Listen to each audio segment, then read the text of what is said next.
Joshua was an elderly farmer who was living in rural Ireland.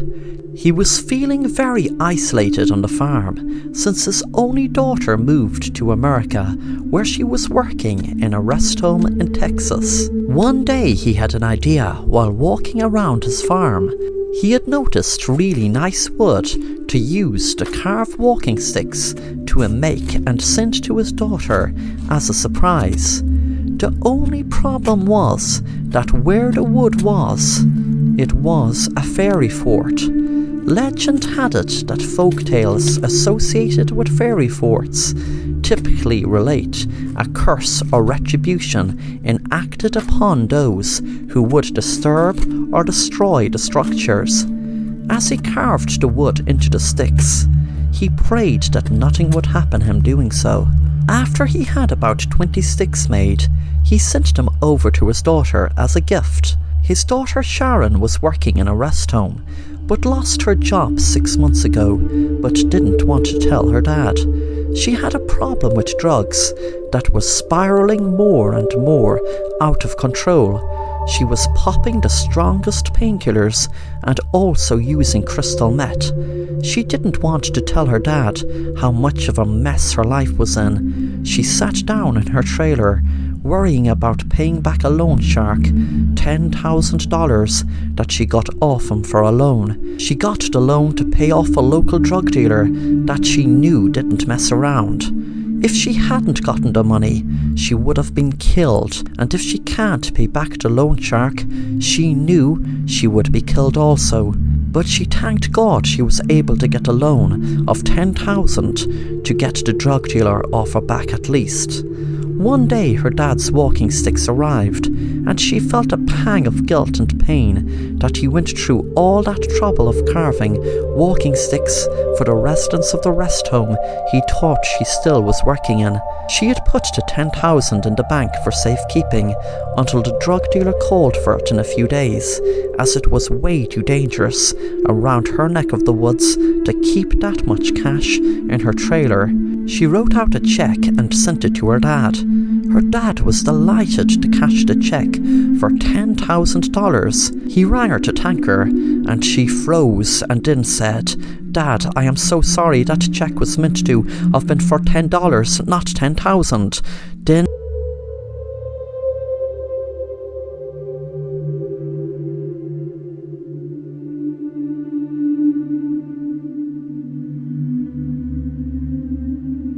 me and my husband were driving one night. I remember it well, as it was snowing heavily. We were driving through the snow, and it seemed to be getting heavier and heavier. I remember my husband saying, "Hey sweetie, this snow is getting heavier and heavier." With that suddenly there was a screech, and the car skidded on black ice. The car toppled over, but luckily we both survived. We didn't even have to be hospitalized.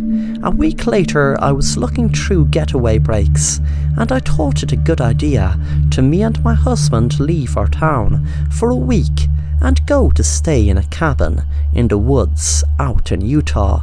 We drove there in a new car that my husband bought because he needed a car to drive to work 2 miles from where we live. We were driving out to the woods for what seemed like days, but in reality was only hours. When we got there, we were in awe of how beautiful the cabin looked, with the trees surrounding it. It was just a beautiful sight. My husband stopped the car and turned off the engine. When we got out, he said, "Did you hear that?" I said, "No. What is it?"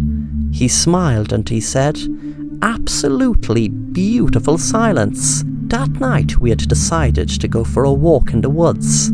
My husband heard it first.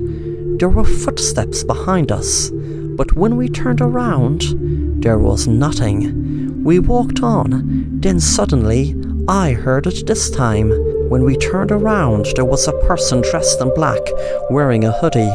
I screamed, and my husband said, "What the hell are you following us for?" There was a man's voice. let's play a game called The Hunt. It's kind of like a game of hide and seek on steroids, or maybe hide and seek on acid.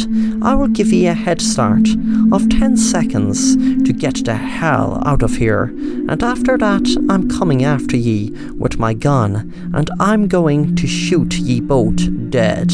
We didn't bother ask any questions, and just ran and ran as fast as we could. As we were running down the road, I was counting down the seconds, and exactly when I reached 10, I heard running behind us. Suddenly there was a shot, and I fell to the ground in pain. Then the man shouted, "This is no fun. Ye can at least make it a little hard for me. I'll tell ye what, I will give the bitch 60 seconds to recover and to get the hell out of here, and after that I'm coming to hunt ye down and shoot ye dead." My husband shouted at him, "Get away, you crazy bastard!" The man shouted back, "Is it a wise idea to really waste time like that?" I eventually got up and put my arm around my husband, and after a minute we were just down the road a little bit when my husband screamed as a bullet hit him right in the back of his leg. He buckled down in the ground in pain. The bullet had hit the back of his kneecap. I was screaming as the man walked right up to my husband. Then the man put the gun right to my head and said to my husband, "Would you like me to kill your wife?" Blood was pouring from my shoulder where I was shot. The man said to me, "You have something to tell your husband, don't you? Something about the crash." I said to my husband, "I was pregnant." Then the man said, "Okay, tell him the real story." Then I turned to my husband and said, "Those bullets that were shot at us, well, I got shot by a red paint bullet, and you got shot with a real bullet. That's why I didn't feel pain getting shot, even though of course you thought I did. But you felt the pain. But that pain you're feeling isn't half as bad as when I lost my baby in the car you crashed." The man pointed the gun at my husband and said, "My baby you killed," and he shot my husband in his head.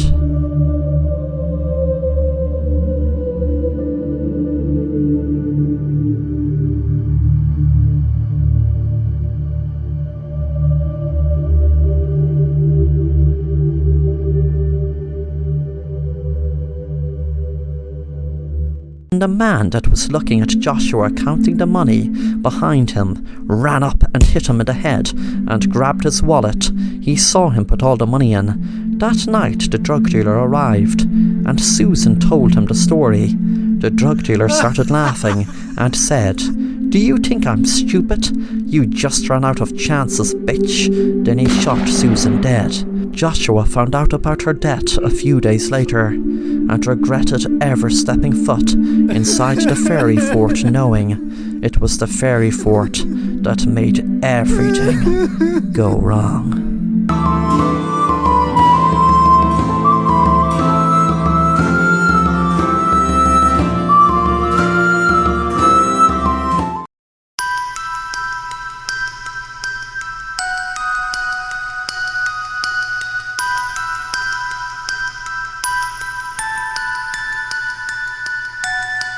Jeff was a very nice guy who wouldn't harm a fly, but one day he met a psychopath who offered him 1 million if he wouldn't kill his own twin within 3 days of an experiment. Jeff laughed at the idea, knowing he would never ever harm his twin, as he was the only person he truly cared about in the whole wide world. Jeff's parents unfortunately died in a car crash 5 years ago. Jeff also needed the money to pay off his mortgage and other bills he had outstanding, so the idea of being offered 1 million for not killing his own twin was too good to be true. Jeff even told his twin Darren about the idea, and Darren said, "Go for it."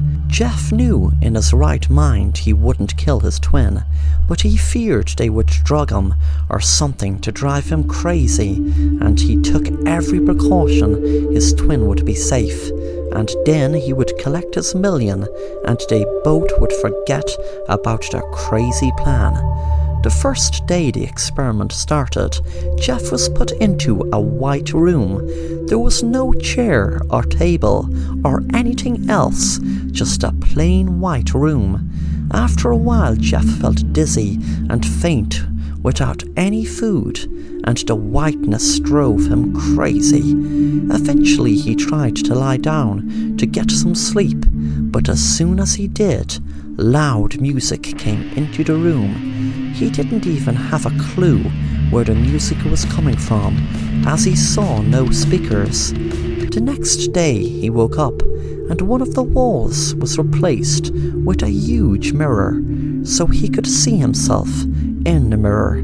He stared at himself and realized how tired he looked. When he went to sleep, he slept sound until he woke up. Darren's voice filled the room through the hidden speakers. "Well done, Jeff. You are doing great. This is day 3. You've just a few hours before you collect your million. Good luck."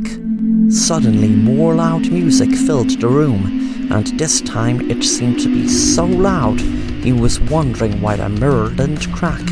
Suddenly it stopped, and Darren's voice filled the room again. "Okay, Jeff, you're doing extremely good, but you might wonder why the mirror didn't crack. That is because it was reinforced, bulletproof glass that wasn't affected by the noise. But there will be a gun appear on the ground just now. You just need to make 10 different movements in the mirror and then shoot your reflection. Then you are free to go. Also, don't be surprised when the glass breaks, as the bulletproof cover to the mirror was lifted, so it's just an ordinary mirror now." Jeff made 10 different movements and lifted the gun and shot the glass. He then froze when he realized on the other side of the glass, his reflection wasn't him standing holding a gun. It was him lying down dead on the ground. Darren walked into view and said, "Well now, Jeff, I guess you won't be getting your 1 million. You see, I told a little white lie. Maybe, I'm not sure, or was it I left out some very important detail concerning you? That mirror was a mirror, yes, and you were looking at your reflection. But when I had lifted the bulletproof shield, it was the mirror that lifted. What you were looking at, making those 10 movements, that you thought was a reflection of you, was really your twin. He had no idea what I said to you, but my twin Jason was telling him that if he copied every move you did in sync with you in the next 10 movements, you will be out of here. And you see, he didn't realize I meant you'd be out of here dead. I'm sorry, Jeff, I can't have you walking out here alive and blabbing all about my little experiment. But before I kill you, didn't I tell you I'd make you kill your own twin within 3 days?" Then Darren lifted the gun and shot Jeff in his head.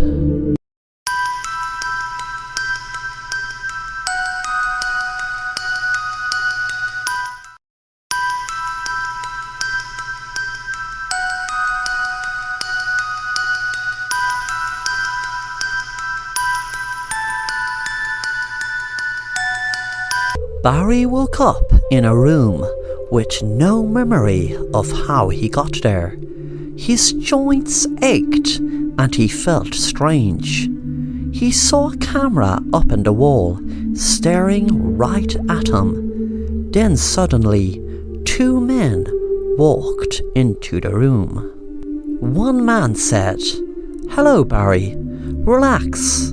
You will be given a full explanation why you're here in just a short time, but there are a few things you need to sort out yourself first. You need to just relax and try your best to remember anything you can that has happened to you before you woke up today. It doesn't have to be recent. Anything at all.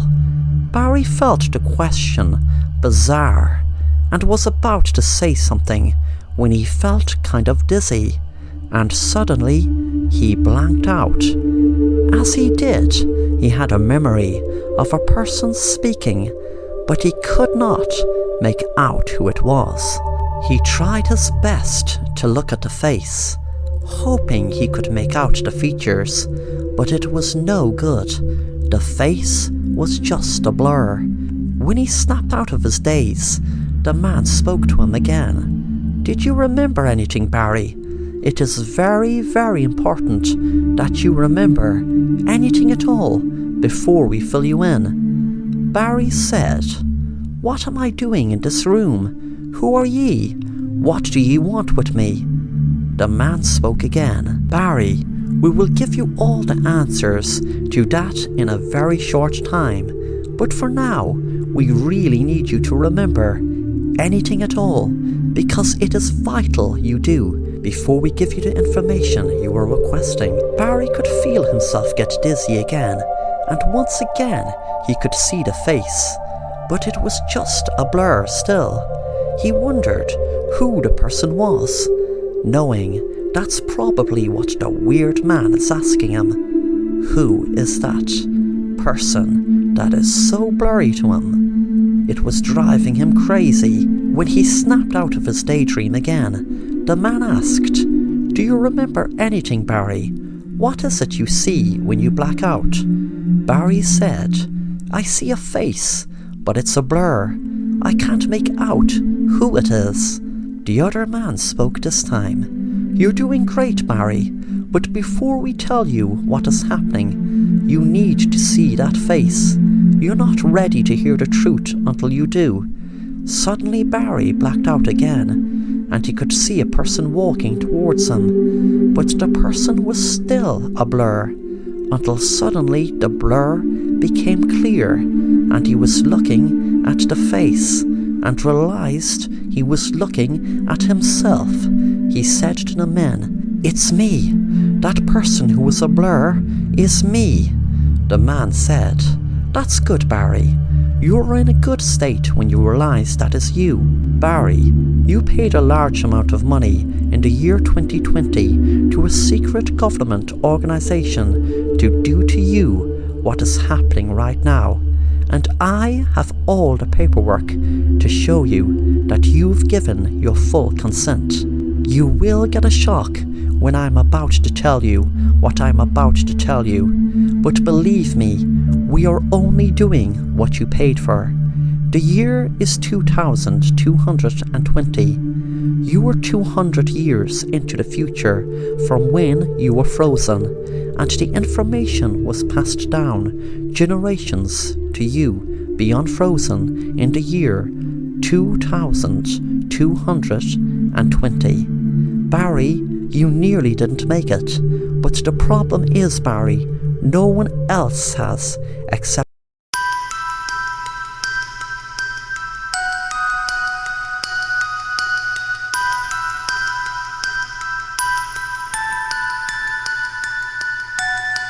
Michael had a drink problem for years, and his wife Anna hated it, knowing that she could expect him to fall in the door any night drunk and angry.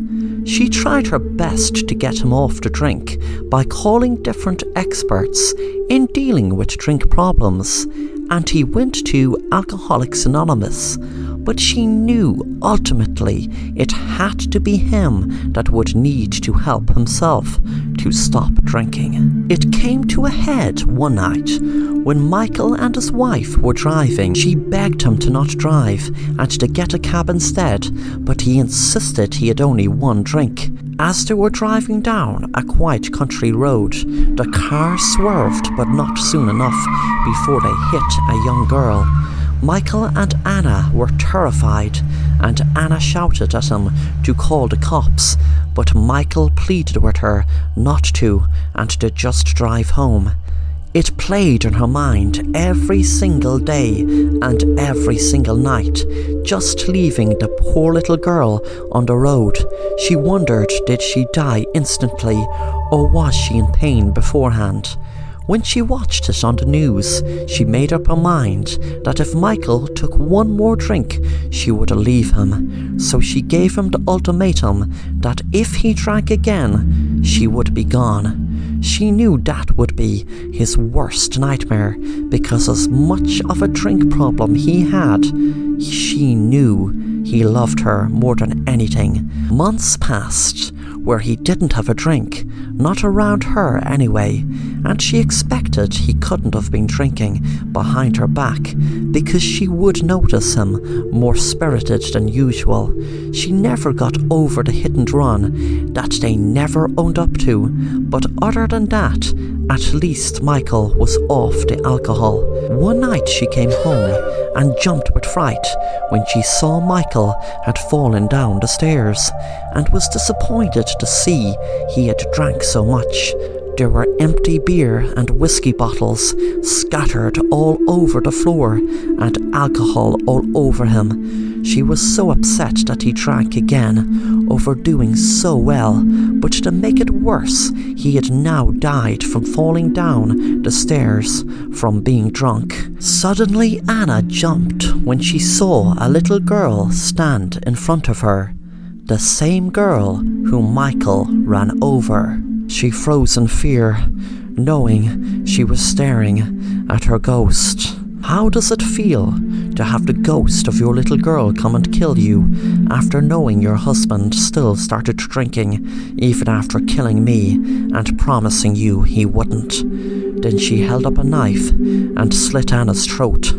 Later that night, the little girl was writing in her diary, "That stupid woman and man that killed my twin sister have paid a tiny price for killing my twin. I wanted that evil woman to think her husband had started drinking again just before she thought she was staring at the ghost of the girl her husband killed, and I kind of liked the idea of me putting all those tablets in his coffee to knock him out, then bang his head to kill him, and pouring the beer down the sink and putting that and whiskey around him to make it look like he was drunk and fell down the stairs. But as I said, that's a tiny price they paid for what they did. They would have ran over me also if I didn't run into the bushes to run after my dog Rex.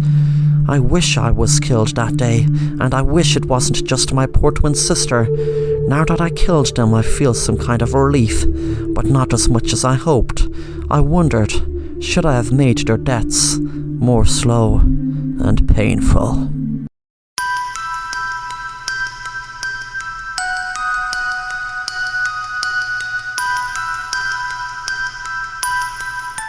Us and maybe 100 more. The world experienced an apocalypse after World War III happened just a few months after you were frozen, in the year 2020. We had this bunker specially built, and the elite in the government survived also. The world is no longer like it was, Barry. We had to start again. I am sorry you woke up to a world like this. They didn't get frozen, Barry. You are the only one who did get frozen. That's the one thing I was trying to figure out. But the other survivors, well, they were the elite. The big, huge government officials, the president, and everyone else. They had their doomsday bunkers. They were the lucky ones. But even with that, there are now only about just over 100 of us left. This world is in ruins. This world is no way anywhere near the world I read about in history like it was before World War III started. 10 minutes later, Barry exited the bunker to see what the world looked like and what he saw was a city in wreck and ruin. Suddenly he had another blackout. He could see himself talking to an elderly man. The man spoke. "I will do this for you, Barry, as I don't have much time to live with my crippling disease. Once you're in the bunker and safe and frozen, I will detonate the biggest nuclear missile this world has ever seen." Barry suddenly snapped out of his flashback. The man was standing next to him. "This city you were looking at was built about 195 years ago. There were about 10,000 survivors in the bunkers then, just after World War III ended. But unfortunately, not many are left, and unfortunately, people aren't in a rush to bring new life into this world. Would you blame them? By the way, Barry, what made you decide you wanted to get frozen until the year 2220? Barry couldn't tell the real answer, so just said, "I can't remember."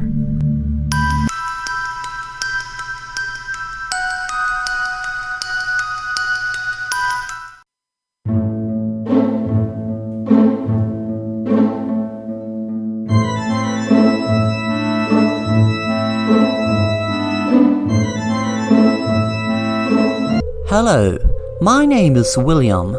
For as long back as I can remember, I have this strange feeling that someone is stalking me. But the last few months the feeling had gotten much stronger. Strong enough that wherever I go, whatever I am doing, I can expect to see a shadow. It's like a silhouette. I can't make out no features. It is ruining everything I love to do. I love cycling for miles and miles, but even if I'm cycling on a bike, I can feel the shadow behind me, and even a lot of times, see it.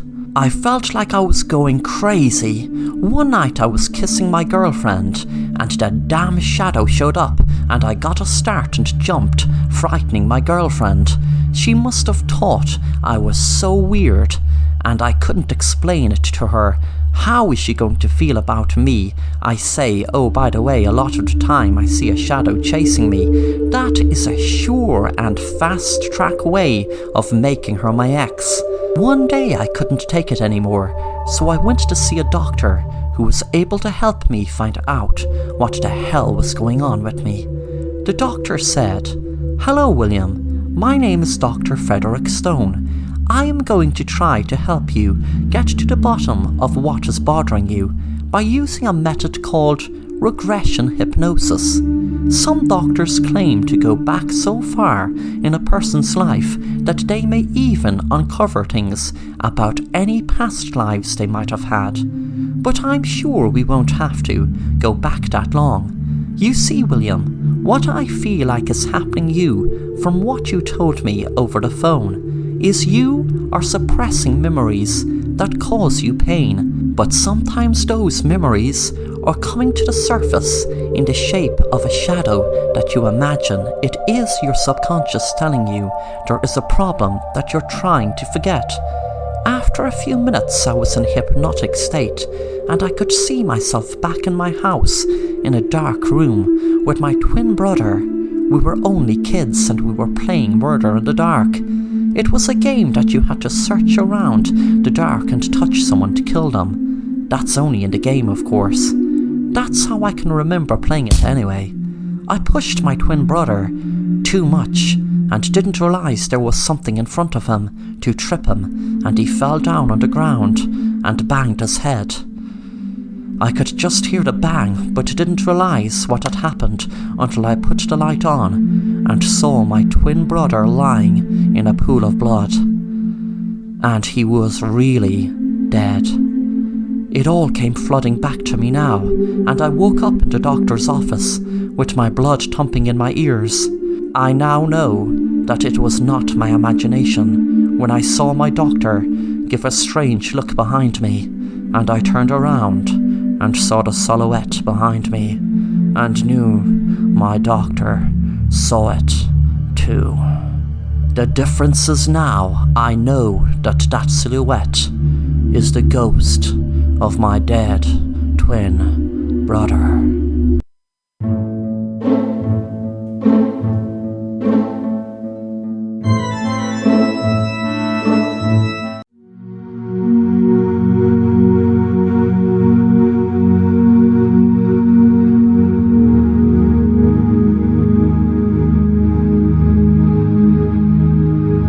In my area, nobody is allowed to cry, and it's a hard thing to keep up to not ever cry while living in an area full of horrid and cold people.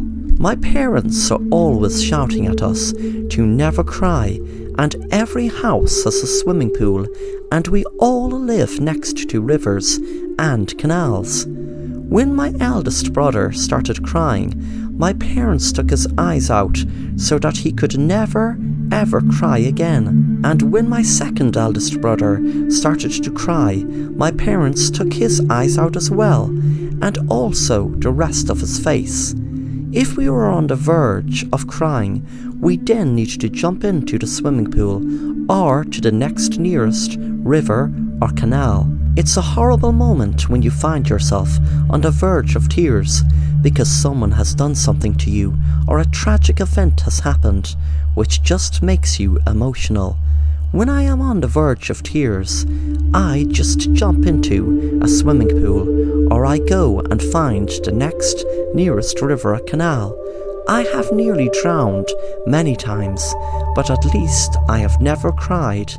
This is why everyone in my area has a swimming pool and lives next to rivers or canals. You cannot cry underwater. I once helped a friend to never cry by pushing him into the canal, where he unfortunately drowned. His parents understood why I did this to their son, as he was on the verge of crying, and when I kept asking him whether he was okay, it just pushed him nearer to crying. Then one day, I found a cabin in some abandoned forest, and inside this cabin, silence and privacy was present. I was able to cry without anyone knowing or seeing me. I passed this secret on to 4 of my friends, and we each took turns going into this cabin to cry on our own. It was amazing. We had a timetable of whose turn it was to cry inside the cabin, but one day a terrible event had come upon us when the town economy had completely gone. This destroyed the order of the timetable because all 5 of us desperately needed to go inside the cabin so that we could cry about it on our own. None of us dared to go inside the cabin together and to see each other cry, because that would be an abomination to see each other cry. So I took my gun out and shot my 4 friends, and I went inside the cabin where I cried on my own about the terrible event of the economy and my 4 dead friends. So everything with the cabin worked out in the end.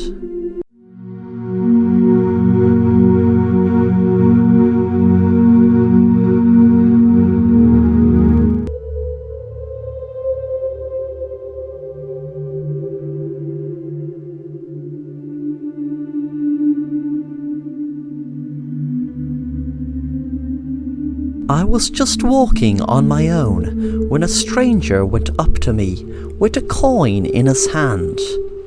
"Heads or tails?" he asked me, and me being a sociable guy, I accepted the challenge. I asked him what I would win if I got it right, and he told me that he will buy me a chocolate bar if I got it right. I called it heads, and the guy flipped the coin into the air, and as it was spinning in the air, the coin suddenly disappeared. Then a couple of seconds later, an actual chopped off head landed onto the ground. Blood was still coming out of the head, and it was as real as anything. "Well done, you have won a chocolate bar," The stranger congratulated me and bought me a chocolate bar. Then I turned to the stranger and asked him, "Do you want to play again? And if you win, you can have this chocolate bar." He replied positively, and he said, "I'm calling tails." And this time I flicked another coin, which belonged to this guy, and I saw it spinning up in the air. Then I couldn't see it anymore, and an actual chopped off tail landed on the floor. The stranger delightfully took my chocolate. I just couldn't believe it, that a real bloodied animal tail fell to the ground. A week passed by, and I couldn't stop thinking about that guy until I saw him on my road, asking people if they wanted to play heads or tails. But he was getting rejected. I ran up to him, and I wanted to play again. All the coins he had in his pocket were normal currency coins in England. The prize this time was actual money, £100 to be precise. He flicked the coin up in the air, and we both stared at it spinning through the air. I called heads, and the other guy called tails, and as usual the coin disappeared. Then an actual chopped off bloody head fell to the ground. Not just any chopped off head, but my father's head. I could hear my mother screaming through the house, and the other guy was just congratulating me and gave me £100. I have no idea how to properly explain any of this.